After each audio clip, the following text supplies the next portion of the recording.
Shalom mon bien-aimé, est-ce que la femme peut enseigner? À l'issue de cette vidéo, tu auras une réponse définitive. Alors, on va commencer d'abord par rappeler un ou deux principes. Il faut savoir que la Bible permet de comprendre la Bible. Et aussi, un deuxième principe qu'il faut retenir pour toute étude biblique, c'est que la Bible ne peut pas se contredire. S'il y a une contradiction, c'est peut-être nous qui n'avons pas compris. Le verset qui est incriminé, qui fait que beaucoup disent que la femme ne doit pas enseigner, nous allons le voir tout de suite, il est ici. 1 Timothée 2,12. Il dit « Je ne permets pas à une femme d'enseigner ni de prendre autorité sur l'homme, qu'elle garde plutôt une attitude paisible. En effet, Adam fut créé le premier, Ève ensuite. Ce n'est pas Adam qui a été détourné de la vérité, c'est la femme. Et elle a désobéi au commandement de Dieu. Mais elle sera sauvée grâce à la descendance, à sa descendance. Donc dans d'autres versets, il est dit grâce à la maternité. Bien-aimés, ici déjà, il y a toutes les réponses pour nous permettre de comprendre ce que Paul voulait dire. La première chose, il dit, je ne permets pas à une femme d'enseigner ni de prendre autorité sur l'homme. Remarquez bien qu'il ne dit pas sur des hommes ou sur les hommes. Il dit sur l'homme. Et l'homme, ce n'est pas avec grand H. C'est avec petit h, donc on ne parle pas de l'humanité. On ne dit pas que la femme ne doit pas prendre autorité pour enseigner dans les assemblées, donc sur un groupe ou sur l'humanité, ou sur l'homme en général de prendre autorité sur les hommes. Non, on parle de l'homme. Donc ici, on parle plutôt du mari. Mais avant d'aller jusque-là, commençons d'abord par le terme enseigner. Ici, il dit « Je ne permets pas à une femme d'enseigner ». Alors, enseigner, on va le comprendre. De quel genre d'enseignement on parle? Il faut d'abord comprendre que dans le grec et même dans l'hébreu, il y a plusieurs mots pour signifier la même chose. Le mot enseigner en grec, c'est un terme qu'on appelle didasko. Alors, il y a le terme didasko, il y a le terme didaskein et le terme didaskalos. Didaskalos, c'est un enseignant. Mais le verbe enseigner lui-même peut se dire de deux manières différentes. Il y a le mot didaskein, on va le voir ici sur l'ordinateur. Le mot didaskein qui veut dire enseigner. Mais dans le Nouveau Testament, ce mot est utilisé pour couvrir une grande variété de ministères. C'est-à-dire que quand on parle de didaskein, on parle d'une instruction informelle mutuelle parmi les croyants. Donc en gros, un enseignement parmi les croyants. On parle de l'instruction contenue dans l'action de prophétiser. Donc quelqu'un qui est en train de prophétiser, il est en train de didaskein. Vous comprenez? Quelqu'un qui est en train de partager un enseignement, d'exhorter une assemblée, les croyants, il est en train de didaskein. Quelqu'un qui est en train aussi, l'instruction doctrinale et la proclamation de la tradition apostolique de l'enseignement de Jésus. En gros, quelqu'un qui est en train d'enseigner la Bible, telle que nous la connaissons aujourd'hui, le Nouveau Testament, cette personne est en train de didaskein. Le terme qui est utilisé, c'est le mot didaskein. D'accord? Maintenant, ici, dans 1 Timothée 2,12, est-ce que la femme, je ne permets pas à une femme d'enseigner, ce n'est pas le mot didaskein qui est utilisé. Le mot qui est utilisé ici, c'est le mot didasko. Je vous ai dit que pour dire la même chose, il y a deux mots différents en grec. Il y a didaskein et didasko. Didaskein est réservé à quand on parle d'enseigner sur tout ce qui concerne la Bible. Donc enseigner à l'église, faire une exhortation, prophétiser, évangéliser, on utilise en grec le mot didaskein. Mais ici, dans 1 Timothée 2,12, le mot ici enseigné dans la version originale de la Bible grecque, ce n'est pas le mot didaskein qui est utilisé, c'est le mot didasko. Regardez ici. Didasko. Il dit, d'autre part, le mot didasko avait aussi un sens très strict. Voilà. Et c'est ce mot qui est utilisé dans notre verset. Alors, c'est donner des directives, ordonner, décider, commander. Donc, didasko veut dire donner des directives, ordonner, décider, commander. Alors, ici, c'est le mot que Paul utilise pour dire à la femme qu'elle ne doit pas faire sur l'homme, et pas sur les hommes, mais sur un seul homme. Donc, en gros, Paul dit, je ne permets pas à une femme de donner des directives, d'ordonner, de décider, de commander, ni de prendre l'autorité sur qui? Sur l'homme. Donc, pas sur les hommes, pas sur des hommes, mais sur l'homme. Donc, il parle ici de qui? Il parle de l'homme qui est l'homme de la femme, donc le mari. Alléluia. Il parle du mari. Et je vais encore vous amener plus loin. Regardez bien. Regardez le verset. Attendons que ça se stabilise. Voilà. Il dit qu'il je ne ni de prendre autorité sur l'homme. Donc, bien aimé, qu'est-ce qu'il y a en jeu ici? Souvenez-vous du verset qui dit que la femme doit être soumise au mari.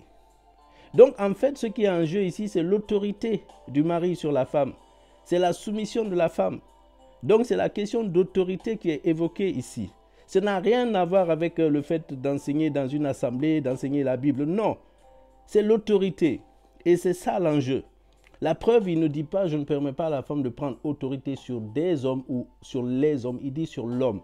Alors maintenant, pour vous faire comprendre encore mieux qu'il s'agit que d'une histoire de couple et de la femme mariée, il continue en disant, en effet, Adam fut créé le premier et Ève ensuite. Donc, dans ce genre de contexte, vous voyez, il faut prendre en compte le contexte. Ici, quand Paul finit de dire à la femme, je ne te permets pas d'enseigner ni de prendre l'autorité sur l'homme et pas sur les hommes, il donne tout de suite un exemple qui a trait à quoi? Au couple. Quand on parle de Adam et de Ève, on parle de quoi? On parle d'un couple. Donc, c'est encore une raison pour te dire qu'il s'agit simplement dans le cadre du couple. La femme ne doit pas chercher à donner des directives, à ordonner, à décider, commander le mari. Et ensuite, donc, il continue en disant, ce n'est pas Adam qui a été donc détourné de la vérité, c'est la femme. Et elle a désobéi au commandement de Dieu. Et regardez, pour vous préciser qu'il s'agit bien d'une histoire de couple, on parle dans le cadre du couple, il dit, mais elle sera sauvée grâce à la maternité. Dans cette version ici, il est dit grâce à sa descendance, mais dans d'autres, il est dit grâce à la maternité. Donc quand on dit que la femme sera sauvée grâce à la maternité, c'est pour te ramener encore dans le contexte du couple. Donc rien que dans ce premier verset, je vous ai expliqué les deux termes qui sont didaskein et didasco, pardon. Et ici, c'est didasco qui est utilisé, ce n'est pas didascalein. Didascalein, c'est quand on enseigne, qu'on prophétise, qu'on évangélise. Et didasco, c'est quand on veut commander, ordonner, décider, donner des directives. Donc ici, il est clair que il s'agit du couple, il s'agit de la mari et de, du mari et de la femme. D'accord? Ok. Ceci étant dit, allons prendre un deuxième verset et c'est dans 1 Corinthiens 13 à partir du verset 14 à 34. C'est aussi un autre verset qui parle de la même chose. Et là aussi, on va voir le contexte. On va voir le contexte, 1 Corinthiens 14 à partir du verset 13. Oui, je regarde mes notes. À partir du verset 34 plutôt pour commencer. 1 Corinthiens 14 au verset c'est 34. Hein. 34. Alors permettez que je retrouve ça. Voilà. Voilà. Il dit, comme dans toutes les églises des membres du peuple saint, que les femmes gardent le silence dans les assemblées, car il ne leur est pas permis de parler, qu'elles sachent se tenir dans la soumission, comme le recommande aussi la loi. Si elles veulent s'instruire sur quelques points, qu'elles interrogent leur mari à la maison. En effet, il est inconvenant pour une femme de parler dans une assemblée. Donc ici, quand on lit ce verset, on peut se dire, ah ben voilà, il est bien dit que la femme ne doit pas parler dans l'assemblée. Bien aimé, il y a une explication qui est très claire.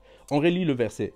Il dit que les femmes gardent le silence dans les assemblées, car il ne leur est pas permis de parler. Qu'elles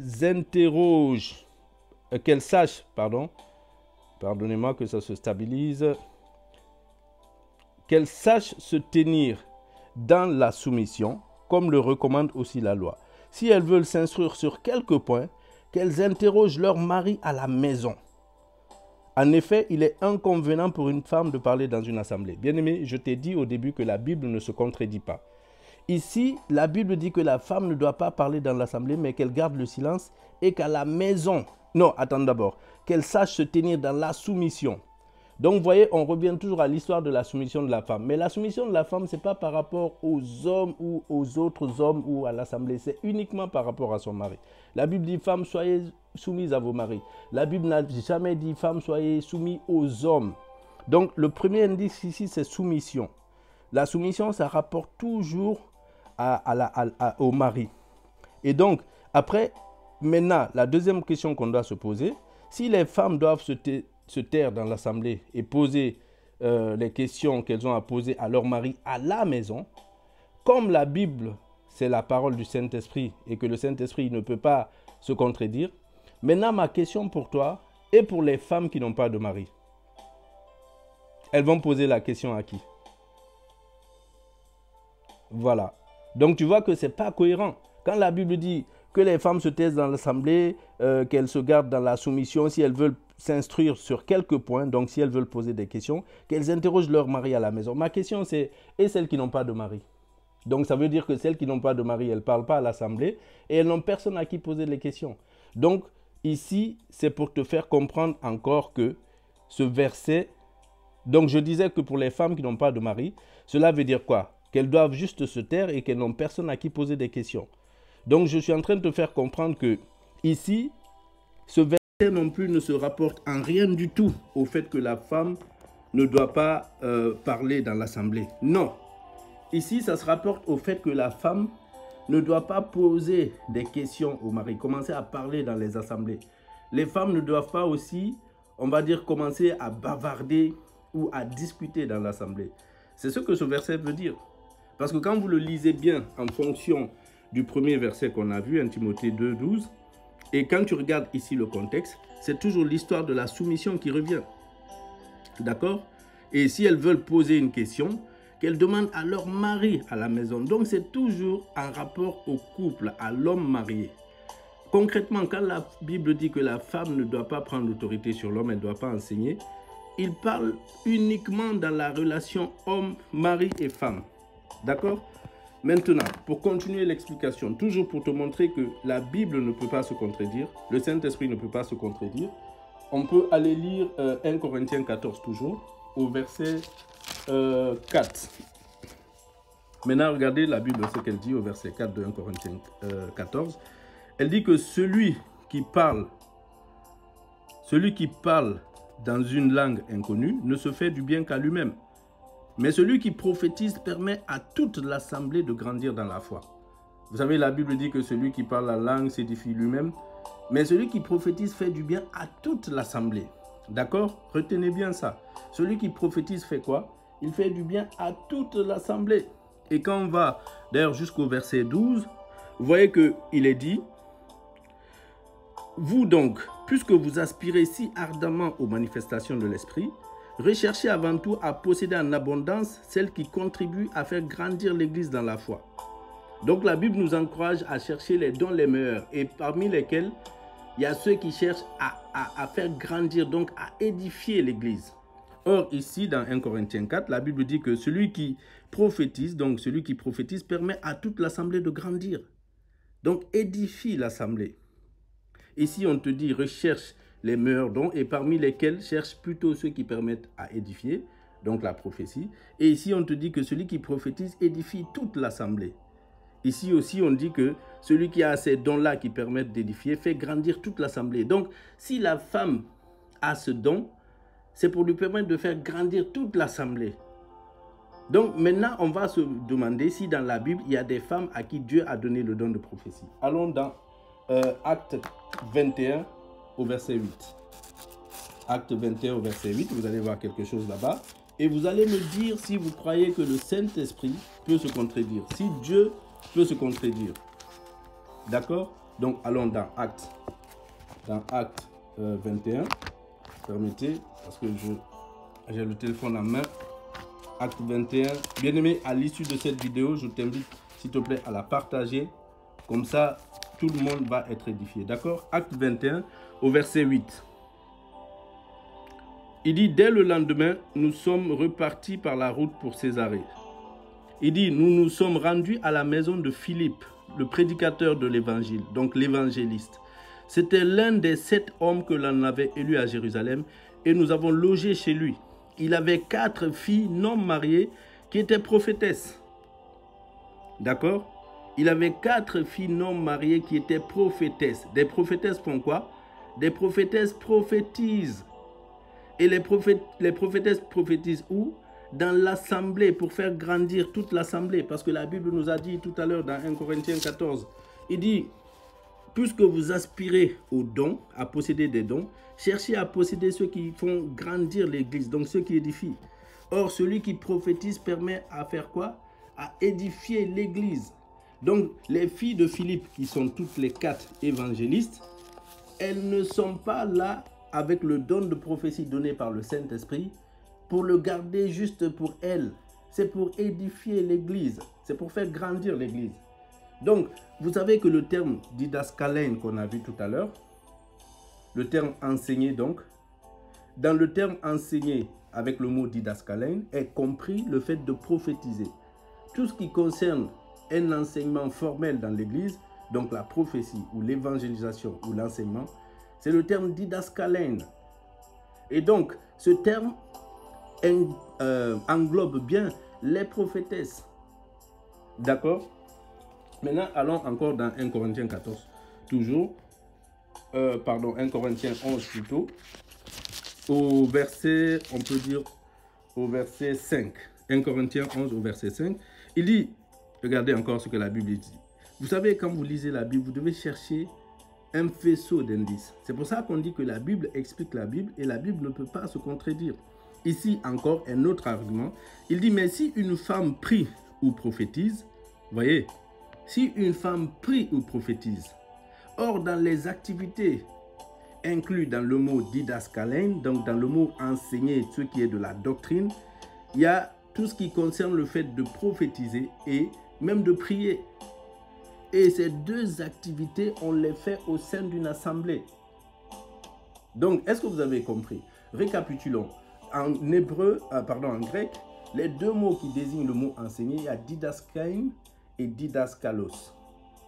Didaskalos, c'est quand on veut ordonner, voilà, pardon, didasco ici, c'est quand on veut donner des directives, ordonner, décider, commander. C'est ce mot que Paul a utilisé dans 1 Timothée 2, quand il a dit que la femme ne doit pas enseigner, il ne permet pas à la femme d'enseigner l'homme.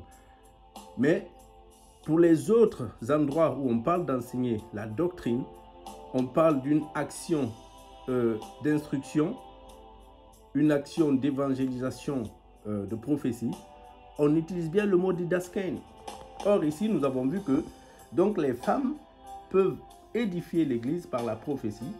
Elles peuvent aussi prier. C'est pour ça qu'il dit, mais si donc une femme prie ou prophétise, la tête couverte, voilà.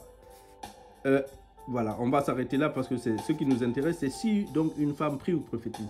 Donc vous avez ici beaucoup d'éléments qui vous amènent au même point. C'est-à-dire que cette histoire, est-ce que la femme peut enseigner ou pas, ça n'a rien à voir avec une question de prendre autorité sur les hommes ou d'enseigner dans l'assemblée. Non, c'est uniquement en rapport avec l'homme et la femme. Maintenant, pour conclure, on va aller dans Galates. Dans Galates, on va lire un verset ici. Et ce verset va donc nous achever, si je peux me permettre. Dans Galates 4, à partir du verset 28. Alors, une fois j'ai donné ce verset et un homme de Dieu m'a contredit parce que je défendais justement cette thèse. Mais vous allez voir vous-même. Il dit, car par la foi en Jésus-Christ, vous êtes tous fils et filles de Dieu. D'accord? Car vous avez tous été... Vous tous qui avez été baptisés pour Christ, donc en Christ, vous vous êtes revêtus de Christ. D'accord? Donc, vous tous qui avez été baptisés en Jésus-Christ, vous avez revêtu, vous vous êtes revêtus de Christ. Christ veut dire loin. Donc, celui qui est oint, mais oint avec O majuscule. Donc, Jésus-Christ est loin. Donc, celui qui est oint, mais avec O majuscule. Donc, c'est un adjectif, un pronom défini. Et donc, on dit que nous tous qui avons été baptisés en Jésus-Christ, nous avons revêtu Christ. Nous avons revêtu loin. Donc, loin, ce n'est pas un genre. Il n'est pas féminin ou masculin. Quand tu as revêtu Christ, il n'est pas féminin ou masculin. Que tu sois une femme ou un homme, quand tu as revêtu loin, tu as revêtu loin. Il dit, il n'y a donc, et vous voyez, le verset, la suite dit, il n'y a donc plus ni juif ni non-juif, il n'y a plus ni esclave ni homme libre, il n'y a ni homme ni femme, il n'y a plus une question de genre en fait. Il dit, unis à Jésus-Christ, vous êtes tous un. Bien-aimés, donc, loin nous a impersonnifiés. Loin, donc, le fait d'avoir revêtu Jésus le fait d'avoir revêtu loin, celui qui est loin, qui est le Christ, Christ veut dire loin, le fait de l'avoir revêtu, cela nous a impersonnifié. Donc il n'y a plus de genre. C'est ce que la Bible nous dit ici, il n'y a plus homme ni femme. Alléluia. Donc voilà, bien-aimés, quand tu mets, vous savez, même à la police, quand on veut faire une enquête, des fois on ne peut pas trouver la preuve matérielle, concrète, ou même en justice, quand on émet un jugement, on n'arrive pas forcément au bout à dire avec 100% c'est lui. Mais il y a ce qu'on appelle un faisceau d'indices. Donc quand tu étudies la Bible, il faut aussi savoir prendre les faisceaux d'indices. Donc il faut comprendre que la Bible explique la Bible et la Bible ne se contredit jamais. Donc avec tout ce que je viens de t'expliquer, tu vois bien que quand Paul dit que la femme ne doit pas prendre autorité sur l'homme ni l'enseigner, ça n'a rien à voir avec le fait d'enseigner dans l'église, d'enseigner la doctrine, d'évangéliser, de prophétiser. Non, cela a à voir uniquement entre la femme et son mari. La femme ne doit pas prendre autorité. C'est juste la question d'autorité de la femme sur son mari qui est encore ici, en fait, confondue au fait que la femme ne doit pas enseigner. Alléluia. N'oubliez pas, dans Joël 2, à partir du verset 28, le Seigneur a dit: en ces temps-là, en ces jours-là, je répandrai mon esprit sur toute chair. Nous sommes dans ces jours où l'esprit est répandu sur toute chair. Il dit, vos jeunes gens auront des songes, et vos vieils hommes auront des songes, et vos jeunes gens des visions. Il dit, vos fils et vos filles prophétiseront. Vos fils et vos filles prophétiseront. Donc, vos fils et vos filles peuvent didaskein, ils peuvent enseigner. Il n'a pas dit, juste les fils prophétiseront dans les assemblées, mais les femmes, non. Bien-aimé, ça n'aurait pas de sens. L'esprit a été répandu sur toute chair. Il dit, vos fils et vos filles prophétiseront. Et si tu n'as pas compris, il va plus loin. Il dit, même sur vos serviteurs et vos servantes, je répandrai de mon esprit. Donc, bien-aimé, il est clair que la femme peut enseigner dans l'assemblée. Ce que Paul voulait dire, c'est que la femme ne doit pas prendre autorité sur son mari pour commencer à lui dicter sa conduite, à le commander, à lui donner des directives, et encore moins au sein de l'assemblée. Alléluia. J'espère que cette vidéo t'a béni.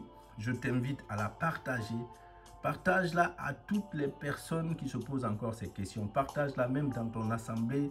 Et voilà, comme ça peut édifier des personnes. S'il y en a qui sont là, qui veulent juste faire des débats, il y en a qui m'ont invité. Il y a un pasteur, un prophète qui m'a invité. Il m'a dit de faire un direct avec lui. Je lui ai dit non. Moi, je ne suis pas dans ce genre de choses. Le Seigneur m'a dit, il m'a appelé à prêcher l'évangile, à enseigner. Pas pour rentrer dans des combats de doctrine. Si on a la mauvaise foi, on peut toujours tout rejeter. Mais si tu es ouvert à la vérité, voici la Bible qui explique la Bible. Alléluia.